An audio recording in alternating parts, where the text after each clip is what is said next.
Expert Authority World. I have a treat for you today with Preston Brown. If you've ever thought about automating and scaling your company, we've all heard it. And I see so many people going, I automate my company. And what that means is you bought a couple of softwares that automate a few things to alleviate some time, which is all well and good.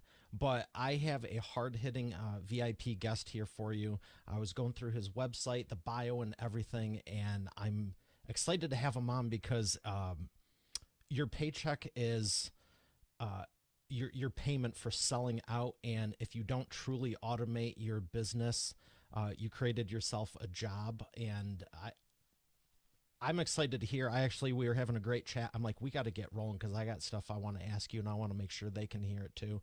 He is phenomenal. I'm going to bring him up and just think about this truly from the bottom of your heart, what you're really doing, and be honest with yourself, because whether you want to be or not, I have a feeling he's not going to let you off the hook, and neither will I. So I'm going to bring him up right after we thank our sponsor, Preston Brown. Every business needs a book, including yours. Visit freebusinessbookpublishingcourse.com today to learn the 7 steps to publish and promote your nonfiction lead and profit-generating business book in 8 weeks. Once again, that's freebusinessbookpublishingcourse.com.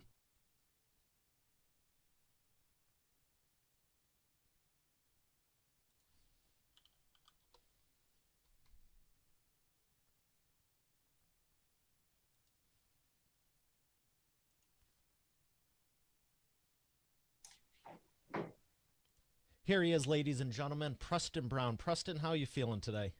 Amazing, Mario. Thanks for having me, brother. Oh, it's my pleasure. I have, like I was telling everyone, you're pretty hard hitting, which I love, and it's not even so much hard hitting. It's just honesty. I think the world today is okay. What can I say here? Well, anything, because it's my show, and I'm giving you carte blanche to say whatever you want. But you know what I mean. Everything seems watered down, and it's like, let's just speak the truth. It's the most important thing in entrepreneurship. You're almost triggering me right now because it's one of my favorite subjects. I was having a conversation with a real close friend, and somebody called the gal dishonest. And she's one of the most honest people you can imagine. And I said, man, she said, yeah. And then they told me not to take it personal. I guess it was a client. And I said, you should take that more personal than maybe anything outside of being called a murderer. Okay. Right. Because, and I'll tell you something that's been on my thoughts massively recently, Mario. Do you know the difference between protecting somebody from the truth and protecting the truth from somebody? No, please explain. So there's such a thing as a white lie, right? And this is protecting somebody from the truth. It's fine in your marriage and your relationships where it's where you can get away with the things because they're not necessarily nuanced. Like, so say my wife, who's a beautiful, wonderful, amazing woman, buys a dress and I hate it. She's like, hey, do you think this looks great? I may not tell her my truth that I think it looks like shit. I may not say, hey, that's a terrible dress and I wish you weren't wearing it. So that is protecting somebody from the truth. But on the other side, protecting the truth from somebody is preventing them from getting the information. Like, I remember a buddy of mine in high school, and he probably shouldn't have done this, but he was dating a girl, and she said, oh, do you think the dress makes me look fat? Well, he, of course, being the a-hole he was, said, don't blame it on the dress. And she was a bigger girl. And so he should not have said that. But, whatever. Maybe he should have used the protecting from the truth. But protecting the truth from somebody, if she said, do you think I am fat? And in this particular case, she was. He should have said, yeah, you know what? Like, maybe there's something we could do. You don't go tell her, oh, yeah, there's tons of large people in old folks' homes. If you protect somebody from the truth, you are not giving them access to the information they may use to save their own life. Like, say she started getting on the right diet, the right exercise, the right this, the right that, didn't become the large person trying to go to the old folks' home where there are none. There's a population of 0 at any old folks' home if you go look. So protecting somebody from the truth and protecting the truth from somebody are like these nuanced little pieces. There's none of that crap in business. If you get into the business space, the entrepreneur space, you need radical transparency, radical honesty, radical integrity, radical authenticity, because if people can't handle it, they probably shouldn't be in the blood sport that is business anyway. Do you think business is more aggressive than sports? Yeah. Sports, you train and then you show up and you play a game, and if you win or you lose, whatever, right? Like, it's a business, your competitors 365 days a year, 7 days a week, are looking to take your market share. They would prefer you not as a competitor than as a competitor, meaning You're 8 days a week, baby. It's a blood sport. Okay. It is where the real kings and queens of the day lie. Like, I mean, if you think about it, there are no real kings and countries the way there used to be in kind of the feudal ages. Okay. Really, there's corporations, there's capitalism. What really drives the world is the economies of the world. I mean, you hear more about that on the news than you do even the actual conflicts that are going on. Okay. And so business is a blood sport. If you don't have the ability to handle honest information coming at you, like most people in life, the biggest problem they have is they think they shouldn't have any freaking problems, right? And so if you look at that, like I see it a little differently. I think the leading cause of death for women over 40,000 years was childbirth. So what? Then maybe we shouldn't have any fucking children. That'd be stupid. Okay. And the best moments in life are overcoming adversity. Well, adversity implies what? Oh, a problem. And we leave this life to go back, hopefully, to our creator, God. And how do we get there? The process is called death. Well, that's a problem, too. Well, what if part of the point of life is problems? Okay, I gotta ask you then, how do you handle them and not let them consume you? Because when you're saying a lot of people have this problem, they don't want problems. I'm like, I don't see the problem with that. I would rather not have any problems. However, you're absolutely right. And I'm glad we have adversity because, in my experience over the decades of business, it's been every time you do get to that next level, even if it's in your own mind, it's like, you know what? It could be the worst day, the worst whatever. But I'm like, I'm still here. I'm doing enough right that I'm still here because I know statistically most people don't make it the first 5 years, let alone 10, 15, 20. So your question, if I heard it right, is why is it a problem that people don't want problems? How do we get through the problems quicker and sooner with the same end result with all the pain? Oh, you're asking an efficiency question. So I think it really I depends suppose on the so. type of problem. I It don't depends. like problems in the sense of dealing with them, but I'm excited after the fact because there's always been a bigger breakthrough on the other side. Okay, so I so just you're don't want to asking welcome them. Like the if I can yeah. mitigate them by all means.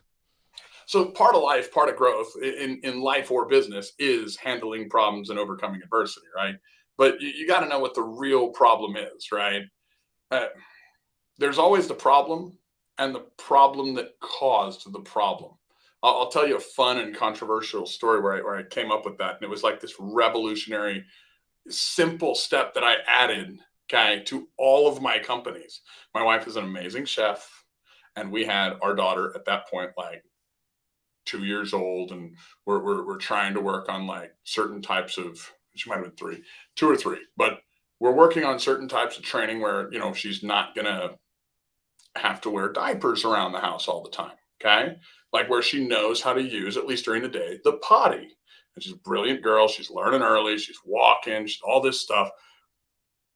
One day, my wife is cooking a Valentine's Day dinner. We don't go out. We have friends over. She puts on this full spread. It's amazing.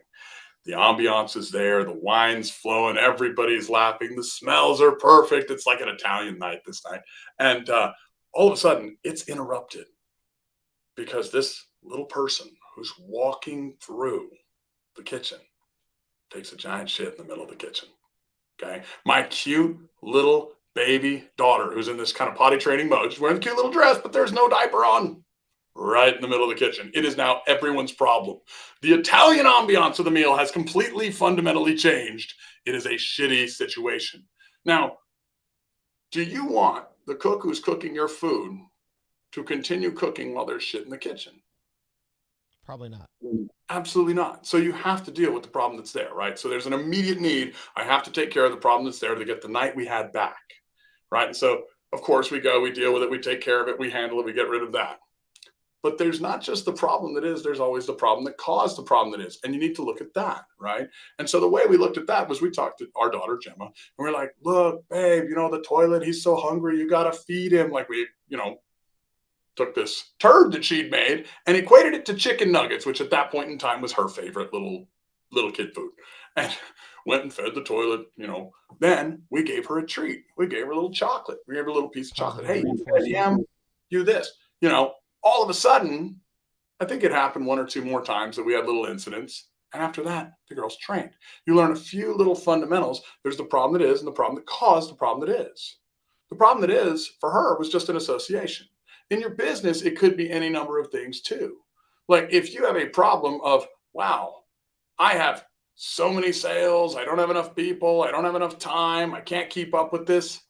Well, there's the problem that is and the problem that's causing the problem that is. What if you're underpriced? What if you haven't reviewed the market? What if everybody's coming to you and so you're managing by crisis to handle everybody and serve everybody because you got this big heart? But the real issue is you have no freaking optics to see what's going on in your market. And say you're selling a $10,000 product and everybody else in the market's 15. You're probably not keeping up with inflation. You're probably not honoring your family and your kids, all because you missed one step, right? The moment you went and said, oh, wow, look at that. The problem that caused the problem that is, I'll go ahead and raise the price. I can still be below market, but I don't need to be $5,000 below. I'll be 500 below. Slow your throughput down. You have a new margin. You create some bonus programs, hire a manager, create some measurements, replace, some of the tasks you used to do. You have more automation. Problem that is, problem that caused, problem that is. So you're always looking for two problems. Anytime you have one, there's always two. I appreciate that and I like that. So let's dive deeper with the automation and scaling because what do you think people I was joking around with the software, but what do you think entrepreneurs' biggest problem is? Do they just not hire enough team, the wrong people, not qualified enough? Because I was making light of it, but so many people go, oh, I automated my business. And it might be them and someone else, and they're just relying on softwares that may or may not be working one day. And the second one thing's out of whack, it's like you said, managing by crisis. So what's your take on the automation? Is it just softwares or is it a combination of softwares, team, and a holistic approach to everything, having truly all systematized? I love this question. I get this question all the time. And this question's oftentimes around the idea of technology, right? Yeah. And the word technology is a fun word because right now everybody thinks of AI and quantum computing and this, that, and the other. But Or even just computers in general. I remember reading, learning whatever, like a spearhead back in the day was technology. And I'm like, but there's no electronics. I think absolutely. we're so inundated with tech, like our version of tech and electronics, that's what most of it is. But I mean, when you invented fire, isn't the definition something like something that makes your life easier or is more efficient or something to that effect? I mean, it could literally be rocks. And I think a lot of people, when they're focused on automation, when they're focused on technology, when they're focused on these big words, they don't have that thing that we started our conversation with, which was truth. Okay, so the truth around technology or innovation, if you want, like let's go look at like John D. Rockefeller back in the day when he founded Standard Oil. He saw everybody run off, and they're like, "Oh, let's look at this black gold. Wow, we all need to be in the oil business. Let's go drill all the oil." And he said, "Wait a second. Wow, there's definitely money there, but there's a whole lot of players in that game right there. There's not enough people refining the oil. And the people refining the oil, since there's not enough of them, because their market is very small, are able to be wildly inefficient and charge way too much. If I could create a technology around systems, processes, people, and efficiencies that will make it to where I can open up right next door to them, show them my financials and say, sell me yours, or I'm going to put you out of business. Then I can create a scaling model through mergers and acquisitions and grow all around the country and change the world. And the Rockefeller Foundation, even though John D is gone, is still changing the world to this day. And so that was a technology shift. He was dumping a waste product called gasoline into the rivers, right? And then this guy that people thought was an idiot because he was so like flamboyant, Henry Ford, invented this horseless carriage. Go figure, a carriage without horses. What if we use that waste product we're throwing in the rivers to fuel this horseless carriage? Wow, change the world again. Technology. Nowadays, we get so stuck on the idea that we need a CRM or a software or something else to automate our business. We become technology dependent, not realizing what technology is. We think technology is computing power, okay? Or systems and processes built by some software developer that's never worked in our company, that's never operated with our people, that doesn't know our culture, that doesn't know our staff. In fact, everybody that's out there looking at the AI age, and I mean, I'm building a couple AIs and I have more tech employees than I do in all but my largest company, okay? But like we build our own tech. If a home builder builds a home builder's tech, he knows what it's used for, how it's doing, how to innovate it, and Mm-hmm. all that. Like if I hire a tech company to assume they know what it's like to be a home builder, they, they've never walked a mile in my shoes. Right. So I a did lot the of same thing with a software over a decade ago to build WordPress websites automatically. yeah. So Until you know exactly. the whole pipeline and everything, it's like theory and good ideas. Until you know the whole pipeline and every problem that can present itself. And when a new problem presents itself, which it invariably will in markets, because our businesses, we don't serve customers. Businesses serve markets. Markets serve customers. If you're not efficient or if you don't deal with the new problem arriving, the market will replace you and some other business will come up and take your place. And then the market will serve customers using them, Or right? So the some business, other AI and nowadays. right. Yeah. So, So so on that note, there's a lot of people going, well, oh, this is so cool and everything. And what's your take on like if you're that replaceable? Did you ever have anything to begin with? um I mean, I think it's probably a fair statement because the biggest problem people have is they fail to learn something new.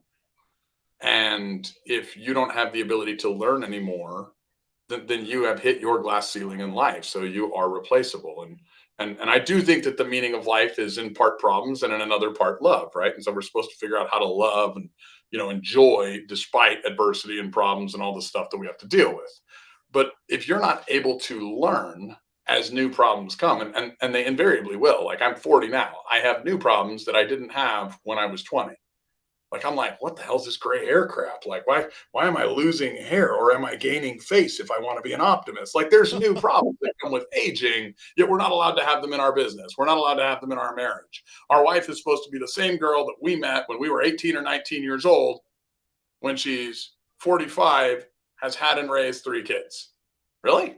She didn't learn anything new? She didn't adapt? You're expecting her to be the same person? That would be kind of stupid, wouldn't it? So, like, people who have the inability to learn should be replaced because then they're going to get the pain, the level of pain necessary to teach them to go learn something. The entire point of life is learning, finding a way to be happy and grateful and loving despite the new problems. That's a great answer.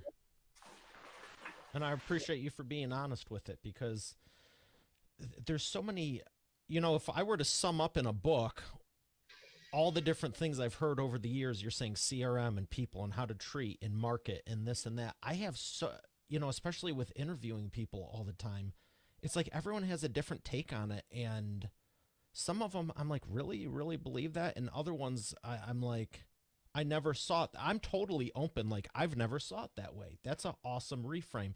I wasn't laughing at you as much as the comment you made about I'm trying to be an optimist. Am I losing hair or gaining face? And you said it so nonchalant and jokingly, but so many people, they're so fixated on the problem, you don't realize you have more better not solutions, but there are positive outcomes to it.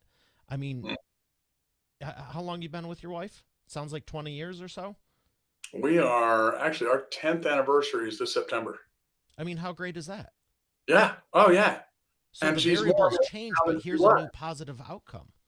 Right. And she has changed. Like I met her when she was 19. I think I was already 26, 27 years old. So, I like to tell people I settled. I was looking for an 18-year-old and I settled.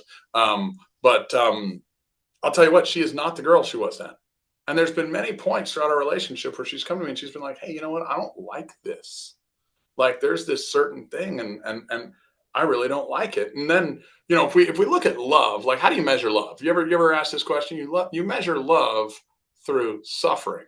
Well, how do you measure suffering? Through problems. The larger the problem, the more the suffering, right? And then where does And compassion fit in? right. And if you have unconditional love, then you love them beyond your own conditions, which means if they break your conditions, you're willing to suffer and have problems for them. So when she brings me those problems and she says, man, I can't deal with this. There's this one thing that you've been doing for all these years, and I was fine when I was 19, but you know what? Now I'm 35 and I don't appreciate what you're doing. So, oh, okay. Well, do I love you enough to stay or not? And do I love you unconditionally or not? Do I love you enough to change or not? These questions have to go through your head. And hopefully the answer is yes. And if the answer is no, you probably don't love yourself enough to love anybody else, which means you probably need to figure out some mindset stuff. But Well, another new let's go. problem. You brought it up. Let's just go there because entrepreneurs, um, I think I can say this safely in, well, it's not safely, but I can say this confidently in a good amount of situations. What do you think most entrepreneurs are running from? Fear, 100% of the time. It's always fear. Of, Well, it changes based on the stage of their business. okay, It's fear and failure to learn. Like all entrepreneurs. Well, you know what? Let me answer this through story if I can. Okay, I'll please. give you my story and Oh, well, I'll sure. explain. We love stories. I'll share what I was running from because everybody hears, oh, this guy's doing hundreds of millions in revenue. He's rich, probably just some other judgmental asshole, Lucky Sperm Club. No, no, no. I started broke as shit. You want to value a story, hear it from the beginning, not the ending. My story started, I was 7 years old, maybe 8, and I was in a little trailer park in Canutillo, and we were piss poor, but we had tons of love. Okay. Great family, perfect mother, perfect father, amazing people. I don't even think I remember them fighting until one day it happened. Right. My dad, a few months before that fight, had decided to be an entrepreneur. He decided to quit his job, open a business, and he was a genius. Like the guy was a metallurgical engineer by trade. Okay. Not by education, but he could make anything. I mean, he was amazing. He decided, I'm going to be an entrepreneur. I want the life we see on TV. I do not want this life. I'm tired of working for the man. Like, I want to go out and create. And he didn't understand some fundamentals. He didn't go out and get the understanding of how to bill, how to collect, how to find the target client, how to, things that might be critical, right? Like everybody's looking for that one secret to success. It's not one, it's a science. He put great products, he did great work, but he didn't figure out it's an entire group of ingredients, not one, that makes the pie. And so, sure enough, for broke families, a few months later, money's running out. He's made a lot of stuff. He's not collecting what he's owed. And the frying pan flies across the room and the fight happens. And you put enough stress on anyone, okay? And my mom's a beautiful, loving lady, but you put enough stress on her. She's worried about her family. She's worried about me, the little kid there, worried about my sister. And she's thinking, man, how am I going to do this? I can't feed them. And so the words, I don't remember all the words she yelled, but she yelled these: a real man can feed his family. Go collect what you're owed. And the implication was, the presupposition was, you don't bring home the bacon, get out. So I'm hearing this, and I don't have to be that smart to know I could be losing dad today. And he's my hero. The guy's freaking 6'4". He's the star football player on his football team in high school. He was the guy that banged the girl at prom. He was the guy that caught the ball in one end zone, ran it to the other. He's a genius. He's a member of Mensa. He started a business, failed. He's only failed one freaking thing, and he's the most loving guy. He's my hero. So I went with him, man. I got in his old Ford truck. We drove up the mountain. I went to a place not far from where I live now. And my dad at 6'4" got in front of this guy, all of 5'9", and started it the way any man should, demanding his money. Demanding did not work, and neither did asking. And the shoulders slumped forward and the head lowered. And that went to, hey man, look, I won't be able to go home. Like, I'm going to lose my family. I've worked my ass off. Like, if I can't feed my family, and far less than he was owed, a wad of money comes out of this asshole's pocket. My dad takes it and we leave. And we went down to the Smiths, it's in Albertsons now, and I got to ride back with ramen noodles on my lap, trying to talk to him the whole way. The most important thing that happened that day wasn't that my dad got cheated. It wasn't that he gave up on his entrepreneurial dreams. It wasn't that he quit the business and went out looking for a job that day. It's that his little boy learned that love was not the meaning of life. I had it all wrong. I'd watched that man manipulate him for money. I sat there in that household and I learned a very important emotional word. I learned hatred. I hated him. I watched him destroy my hero. And at 7 years old, when my mom, I might have been 8 or 9, my mom was going to school, I started my first business because love was not the meaning of life. Money was. I started stealing lemon juice packets from Grandy's and selling them at school for 10 cents each. And I got my first mentor. The manager fucking caught me and made me start buying them when he found out I was doing. My first mentor. Then I had my supply chain, buying the lemon juice packets, about 2 cents each, selling them at 10 cents each. And every week we'd go and I'd get more and I had my little business. I was making like 20, 30 bucks a week in grade school. And I was like, whoa, this is not bad. And then you go back to the 80s, it really isn't bad, right? Well, I spent many years, and we can go through a whole litany of businesses if we had 2 hours to tell this story, knowing that money was the meaning of life. I became a corporate gangster. Now, my mom, she was amazing too. She always said, figure out the game and learn how to win. Figure out the game, you learn how to win. So I always built frameworks, I built formulas, and I figured out how to grow, how to scale. A lot of what your entrepreneurs are learning all the time is how do I grow? How do I scale? They listen to every coach on YouTube, on the internet, on LinkedIn, on Facebook about scaling a fucking business. And they don't realize it's just another way to, add more responsibility. If you don't know how to automate, you should not scale. Learn the automation step as you're at before you scale it. But I became good at it, and I scale and scale. And bro, if you thought Donald Trump was rough, I was a way bigger asshole. You'd have thought him gentle compared to me. I was a shit father. I was a bad husband, but I was getting rich. And 2019, I got another lesson in hate. My dad sat down in his favorite chair. He went to sleep and he went home. He didn't wake up. And I got that phone call that night. My brother-in-law called. He said, you need to come down here. I said, what's up? He said, your dad's gone. And my whole fucking heart sunk in my chest and it just dropped. And I said, what do you mean he's gone? I knew what he meant. I didn't have to ask, but I just couldn't hear what he'd said. And so, I cried my way over there, got there, and I felt hate again. And this time I hated God for taking him. I hated him for leaving. I hated myself for not spending time with him. And I looked around at every other person in that room and I said, wow, fuck, I'm going to die. In 2019, I went from like 7 years old to 2019. And that's when I realized I was going to die. That's when I realized the age difference between my son and my dad, or in my dad and me, is the same as my son and me. Holy shit. And I was like, what? I want to spend my time with the people in this room. I want to be around my wife. I want to be around my kids. I want to be around my mom. I want to be around my sister. What am I doing with this hustle culture? Why am I worried about all this shit? And I was probably worth $5, 10, $15 million, depending on the banker that underwrote me. I had lots of real estate, a couple businesses. And it was funny because I started converting all my formulas. I started shifting them. Into how do I automate this so that I can have time with these beautiful people? And go figure, Mario, you know what was amazing? That was the magic question that I'd never asked that I should have. It was gorgeous. When I started figuring out, okay, well, where am I at on the different stages of entrepreneurship in each company and putting in the automation steps, the values went up exponentially. My net worth went up exponentially. Scaling became easy.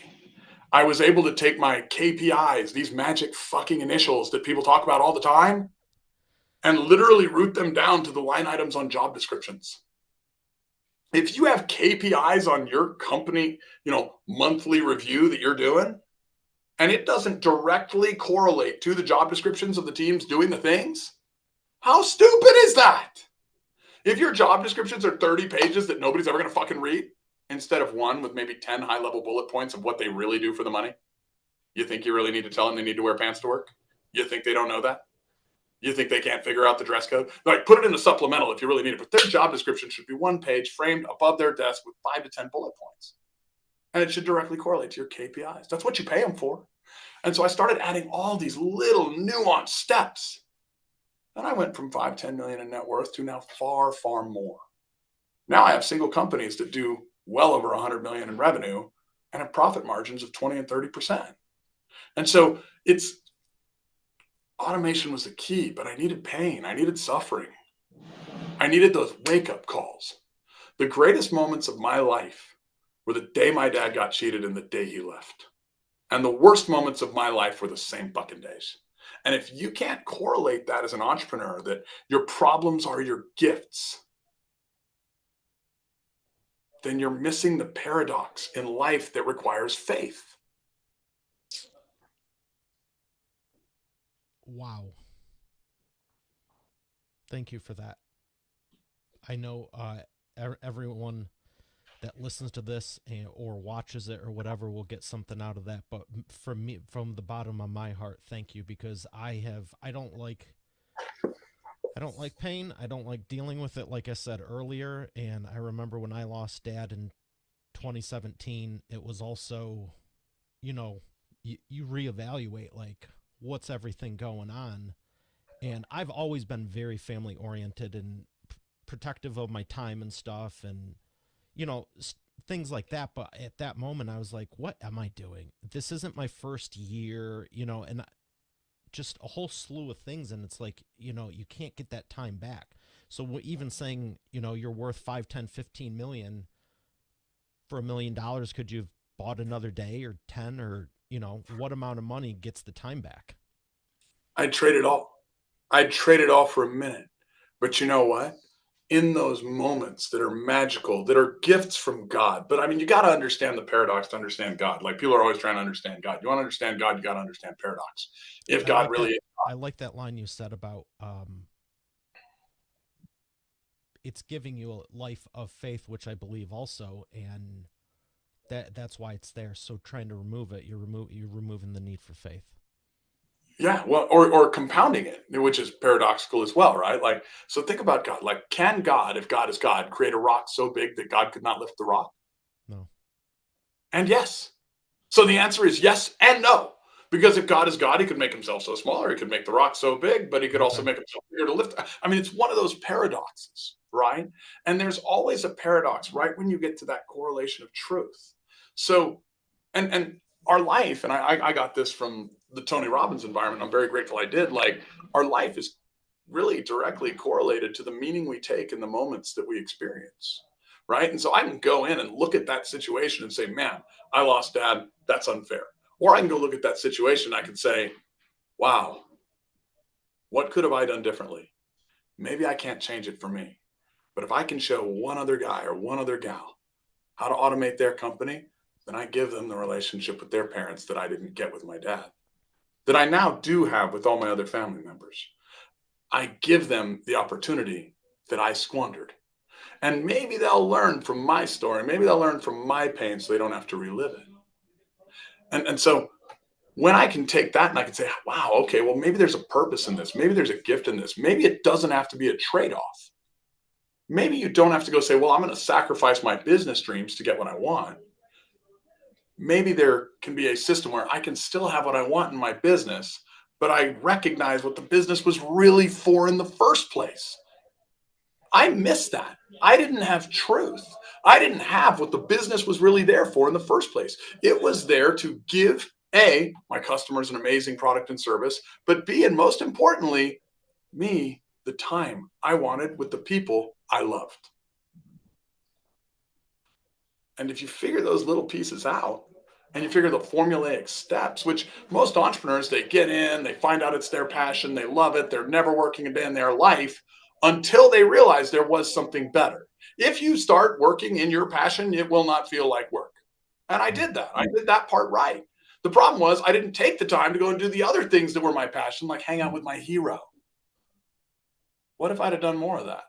Would I be any less rich today? Probably not. In fact, I probably would have got richer faster because it would have required the focus on automation to have gotten there. Because you're not devoting 22 hours a day to it or 20 hours a day to it. Right. And you still accomplish all of it. And you can hire and bring in amazing team members with more talent than you in any single subject. Like, I mean, I think leaders have to be good social psychologists. I think leaders have to be dangerous enough to clean their culture and not allow any threats in. So, if you hire somebody they're wrong, you got to be able to fire them. But the main job of a leader is assembling a great team. Your business is not a spectator sport. Like, it's not about you. It's a team sport. Okay. And if you're doing anything that's not just a business that requires you to hand crank it every day, as Keith Cunningham says, but it's actually an automated machine, like a vehicle. Like, I want a business that's a vehicle.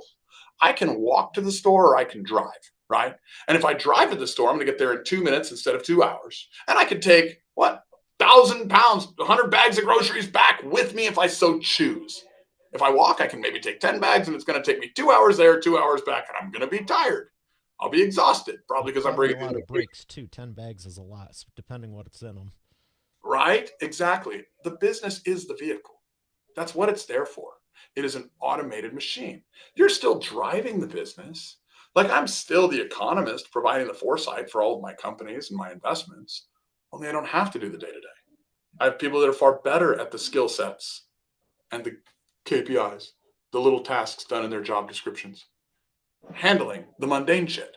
So then I get to go out and live, which for me doesn't always mean like I get to go and party and be on a beach. No, but I do get to go to my kid's games, or if does like a play and I get to watch him act, or if my daughter's going to go and sing, I get to go watch her. So that part's compelling, and I love that. But what happens if there's a new opportunity and there's something that I'm really excited about? Well, I'm not stuck in the management by crisis bullshit over here, so I can go pursue that. I can put together another team. Let me everybody's mom has said this to them, I think, and I think this is some of the most profound advice I ever got. Okay. If you're not as smart, you think inside the box. If you're smarter, you think outside the box. We've all heard that, right? I think if you are the most brilliant, if you are designed for what the American economy is supposed to create, then you are the wisest of all, and you build boxes for other people to think in. That's the entrepreneur. But you cannot be tied up to a non-automated machine where you are stuck in the day-to-day every day. All a business is a problem-solving machine. All a sale is a solution to a customer's problem. Well, how can you go build another machine to solve more problems and make the world a better place if you're stuck in the last one? Where did you want to be stuck? I don't want to be stuck anywhere. I was just going to say, what if my answer was blow up the box? Because I've never. I like your answer too, though. My answer has always been blow up the box, like unlimited Only if someone else possibilities. won't. But when you're saying build boxes for other people to think in, I'm like, holy smokes. That's what they want. I mean, you got to look at what is your passion. Okay. And I think that God in her infinite wisdom kind of looked at the world and said, okay, well, I'm going to make you in my image, which I don't think means we're slaves that are supposed to go out and earn. I think it means that we're creators that are supposed to create. The good book didn't say be fruitful and earn. It said be fruitful and multiply. Multiplication is an entrepreneurial approach, not an employee approach. Okay. Yeah. But you got to realize that at a certain stage in a business, you're the employee in the business. Like there's only three ways that a business can pay you, right? They can pay you as an employee that's providing a function. Okay. They can provide a commission because you're growing or something like that, like you're accelerating the brand or the revenue or whatever. And then they can provide you a K1 income, which would be a draw. Okay. Well, the one you really should want is the draws. Okay. You don't want the employee income because you're still providing a function. You should replace that. There should be enough margin on top to provide you the K1 income. Like the lowest level income is employee income. I'd rather get commission income than employee income, and I'd rather get K1 income than commission income. Like if a business is an asset, it should do it without you needing to be there every day. Okay. Like I look at my businesses like I look at family members. Okay. And I've got 18 of them. So apparently I'm a loving guy, right? Like when you have a startup, it's like a newborn. Like you don't tell that newborn, all right, little Billy, you better shit at 2 p.m. and 4 p.m. because that's when I'm ready to change your diapers. You don't do that. Doesn't happen. He's going to tell you when you need to do that. That's a startup business. You're not even able to anticipate when the problems are and how they're coming and all that. You maybe get some if you're seasoned, but most of the time you're like, oh my God, this. You're like, oh my God, what next? Right. But then when you get a business optimized and it's at that stage where it's just blowing and going, industry leading in its space, that's sort of like a 40-year-old, 50-year-old, got his own life, his own family. You're invited to the wedding. You're invited to this. You're invited to that. If they get sick, you're going to show up and help. But like if they get married, you're going to show up and drink a glass of wine and smoke a cigar. Like you got to the goal is how do I get my business to the right stage? Yeah. How do I get I've to told that? people for years don't get stuck in startup mode because you start doing that startup and priming the pump for so long it becomes a habit. And then, I don't know, 6, 12, 18, 24 months later, you're still going like this when you don't need to and shifting that mindset to go, I should take a step back and put someone in this role because it's not a catastrophe every day. We just need someone there. Anything that has become a habit is something that you've adopted into your identity.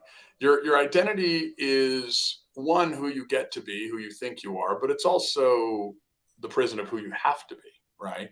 And so until you get what like the yogic cultures call unlimited identity, which really just means the ability to question your own identity and rethink your patterns and remove toxic habits and input better habits, like you have to replace one with the one you took out, right? Until you get to that unlimited identity, meaning you can continue to grow, you're not an entrepreneur, you're stuck. And we have identities, we have them in four quadrants. We have identities around faith or energy received. We have identities around family or energy expressed. We have them around fitness, and we have them around finance, right? These are like kind of the four cores. So figure out where your problems are, what part of your identity is limited, where do you need to learn, and then if progress equals happiness, right? Like imagine we had a problem and say call it family, and we're trying to progress. They may not be the same thing, but they're absolutely tethered to one another. You solve the real problem, the direct problem, you're going to get progress. And even if you haven't fully accomplished the mission, you're going to be happy at every step towards the goal that you make because you can feel it. Like sometimes you don't even need light at the end of the tunnel. You just need to know there's a tunnel there, Then you start moving, you get the light. You're like, oh man, we're almost there. Let's go. Wow. I love the way you're reframing everything is so refreshing because I mean, you have to. I mean, I would say there's less people that have 10 plus companies than 5 plus, and there's less that, you know what I mean? Most people have one or two business, even if they are entrepreneurial. So I appreciate your perspective on here's what you really should be thinking about if you plan on scaling it, because I mean, it's just it sounds like out of necessity. You can't be so tied up with one of them. And I think that's the problem for 9 out of 10 entrepreneurs, at least who I talked to in the past. And Mario, they just don't know how not to. I mean, I actually, I created, I did a bunch of coaching for a few years, and then I got out of it because I realized, A, it took a lot of my time and I wanted to spend my time with kids. But B, the other thing was, I think it was like 97, 98%. I've got it somewhere. I did an Excel sheet with every single coaching call I ever did. And 97, 98% were the same 15 different situations. Okay. And I realized that every business has one single goal. That's efficiency, right? And to get to efficiency, you need to master alignment, simplicity, and foresight. To get to those, you need to measure and metric culture, clarity, capacity, and cash. And then in business, like there's only 6 things you can adjust. You can adjust price, product, people, place, promotion, and process. So I was like, well, shit. Okay, so for efficiency in any market, if I put a problem in this filter and I can align those 3 and measure those 4 and adjust those 6 different things depending on the situation, I can become successful. And then I was like, okay, well, shoot, I'm doing different things in every business. And I was like, oh wow, all these businesses are different stages. Like I've got cent to million revenue companies, and they're not doing the same things as little like pool servicing startup that I made because all the pool servicers in my market sucked and I wanted to have my pool service better. Right now, it's not even the same with world. Like lawns, power washing, and about 7 other things. Yeah. And so I started like, oh my gosh, like I need to develop all the stages for the business. That way you know which problems to solve at each stage. Do you have any of those as a video or a download or like a course or something? Because that sounds fascinating. So I'm giving it away for free. Like the 7 stages and the problem solving formula is all at a landing page called www.automateyou. You go there. I've started working on the other 15 videos. You don't even need the other 15 videos. They will accelerate you. I am going to sell those, and you can buy them all for $1,000 or each for 200. Those aren't even published because we're just testing and split testing right now the metrics of how good the masterclass is. We're giving it away for free. Go to automateyou.com, watch the masterclass. You'll figure out, oh, I'm here. Oh, I can use the problem solving formula, and I can solve these problems. Now, we'll in the next 30, 60 days, we'll put up the other 15 videos. And yeah, if you want to support us, go buy them. You can buy them all, buy 1 or 2, that's fine. But all that is, you don't even really need it. That's an accelerant. That takes the 10-year process of using this to create a, that's fantastic. 7, 8, 9-figure company and cuts it in half, cuts it depending on you and how fast you want to grow, because different folks, different families, different health situations, different age ranges, like everybody's unique, right? But the formula is right there. Anyone can use it and everyone should. And it's easy. I mean, getting rich is just not that hard. I mean, the competition level is negligible. Most people want a job. They do not want to be an entrepreneur. They do not want to be free. They do not realize that the economic condition of our world is going to penalize all the employees over the next 10 years. And the entrepreneurs are going to ride that inflation that's going to be coming like a surfboard. Why? Because they'll have to. So if you get in now, based on just the laws of supply and demand, you're the minority. Everyone over the next 10 years is going to realize, as our country and the government, which is bloated and stupid, implodes, everybody's going to realize as Social Security, Medicare, Medicaid, all that stuff falls apart, that small business is once again the way. The same thing that built us the first time will build us the second time. When it implodes, that's all going to happen. People are going to go back to common sense. If you get ahead now, you have no competition. You'll be the big business when everybody's learning how to be the little guy. Why not start today and get ahead of the curve? Why not get phenomenally wealthy? Why not give your family the life they watch on TV instead of the one they have? Maybe in a trailer park like that. I wish we had 2 more hours, honestly. I do have to ask you, what books would you recommend to Expert Authority World? Oh man, gosh, so many books. So right off the bat, I'm always, and you probably hear this all the time, but it's just worth mentioning. Think and Grow Rich. Yep. Another one, The Goal by Eli Goldratt. Okay. If you have not read this book, you do not understand capacity. You do not understand throughput. You do not understand the bottlenecks and stopgaps that limit you as an entrepreneur. And I'm going to give you maybe a little woo-woo one. Like, you get successful as an entrepreneur. Everybody gets successful. They start becoming a little bit of a hippie. There's another book that I thought was just amazing and good vibrational energy. Everybody that's read it has become way more successful. I recommend people to go read Think and Grow Rich, and they read it and they know a lot of stuff. They get a lot of stories. I recommend people read this woo-woo hippie book, and I've never recommended it on a podcast. It's not normally my brand to recommend the hippie stuff, but I recommended it to 3 people, and I've watched them double their revenue in like a year or 2, which is phenomenal. And it's Living in the Heart by Drunvalo Melchizedek. And I mean, it's some hippie shit, but wow, when people like read it and they start believing it, it's amazing what they start doing when they believe in themselves. And I mean, just think about the word believe. You know what it means, right? Be, love. It's a root word. Oh. Relieve, relove, or lift up and over. Like the moment somebody starts like believing in themselves, the problems just don't seem so big anymore. Right. And then they all of a sudden start accomplishing them. They get that progress. And I recommend fear in every situation, every hour of the day. It's like, it's going to be cool. Exactly. It doesn't consume you anyway. Like you may still have a little bit, but it won't consume you. It'll drive you. Right. Well, thank you for those and just everything. This has been phenomenal. You already mentioned the website. Is there anywhere else you'd like to send people, or just want to say it again? AutomateU.com for the masterclass. And then if you like this, you can follow me on any of my social medias. They're all the same. The Preston Brown. Excellent. Well, Preston, it has been a pleasure, and I thank you for your time. Thanks for having me, Mario. All right, Expert Authority World, we have another great episode here today. I'll see you on the next one. Have a great day.